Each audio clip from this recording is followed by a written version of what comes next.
Being woke is like a magic moral time machine where you judge everybody against what you imagine you would have done in 1066, and you always win. Presentism. Yeah, this professor is right. It's just a way to congratulate yourself about being better than George Washington because he didn't. Bill Maher has zero tolerance for intelligent politics.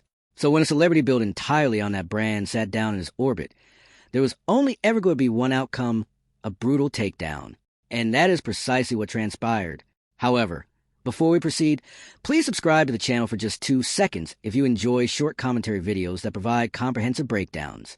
And now, buckle up because this is where the actual attack starts. Would get him reelected, which was stupid wokeness, which is what got him reelected. So I feel my conscience is very clear that I told you and I told you and I told you, and I lost fans for it. You know, lots of the super woke that like I'm not woke enough for them. Yeah, but like I think I had it right. Like that kind of stuff is what lost the election for the Democrats. It's in all. Maybe part of it. I don't know. I think a lot. They have polling on it. I think it's inflation. I think Americans hate inflation. That's certainly what they hate inflation. They hate riots, and they hate. They hate trans people. Oh God, John, we're not. Dude. Cryer's main argument for his party's defeat is that ordinary people are just secretly hateful. That voters didn't reject the message. They were against being decent people. Stop and think about how insulting that is. Millions of people voted, and this guy's first instinct is to call them bigots instead of asking one honest question about his own side. That defies logic. That's just contempt with a famous face. And Maher, who actually deals in actual numbers rather than feelings, doesn't even blink because he has receipts and cries only hurt feelings. The difference is evident right away. One individual investigated the reasons for his team's defeat. The other would rather blame the entire country than look in the mirror. And when the bigot excuse doesn't work, the crier rushes to the next hiding place. Inflation, the cost of groceries, or anything else that isn't the actual rot in his own message. For many people who were watching, this was the first break. Because the excuse isn't a slip, it's the whole operating system. And when someone like this runs out of facts, they stop defending the idea and start defending their own place at the table instead. The concluding remarks after I told them that the Democratic Party had turned into a Portlandia sketch. Again, I felt like they tacked to the right quite a bit in this. Again, they tacked on immigration. You're a Hollywood in the bubble, blue sky, dude. I know this. And you're a man of the people, Bill. Is that it? Much. Oh, really? And you're part of the Hollywood community that is embraced. I am not. Watch the role reversal here, because it's everything. Cryer is a Hollywood machine's working actor, and Maher won't let him pretend otherwise. The man who left the group thought is sitting across from the person who is still in it, and somehow Cryer thinks he's the one with the common touch. This was not a point, despite critics' claims that Maher is merely scoring points. It was a man getting handed a mirror and flinching. You won't be able to speak for the people who were trapped inside the bubble and went missing. Additionally, the entire movement is dependent on this trick, which you must learn to recognize. They are unable to win the argument. As a result, they look for your address, tax bracket, zip code, and anything else you might have said. That, according to critics, is just heated debate. There is no debate about it. It's just a cover-up. And Maher simply walked through it. That's not, I don't live there. It's not my culture, and you won't judge it?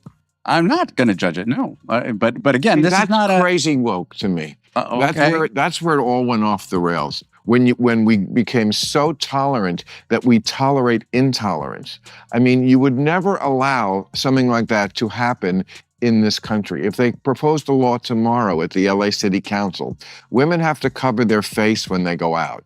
I assume you'd be against that. Well, yes, I would. This is where it got surgical. Cryer uses the deck's noblest card. I don't look down on other cultures. It all sounds so wise and kind. Additionally, Maher merely requests that he apply it to something monstrous, a law stripping women of their faces in public.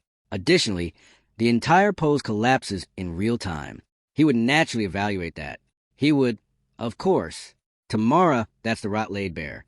A total tolerance that protects the intolerable. That is not morality. That is surrender, dressed to appear graceful. I want you to comprehend the following. So bear with me for a moment. They claim not to judge until you present them with the one thing they cannot stomach. The resounding return of the judgment indicates that it was never real.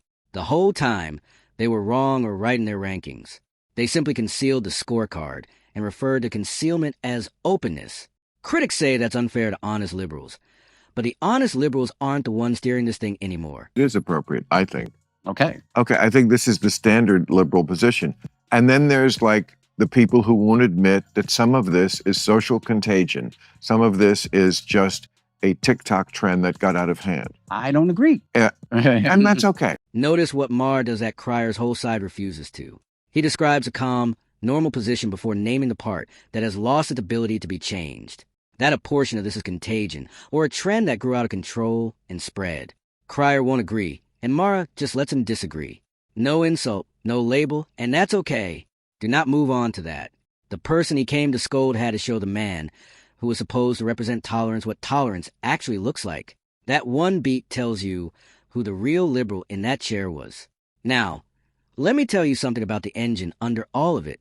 You can't stop seeing this once you start seeing it. The modern left turned every cause into a costume, and every costume into proof of how good they are. People in this town, they just want to be warriors, social justice warriors. So they're just always looking for a cause, and it's so much more often about them than the cause itself. Not that they're not sincere about stuff, but like what bugs Dave Chappelle so much about the trans thing, I think it's the fact that they want to make it the social justice issue of their generation, and it just doesn't compare.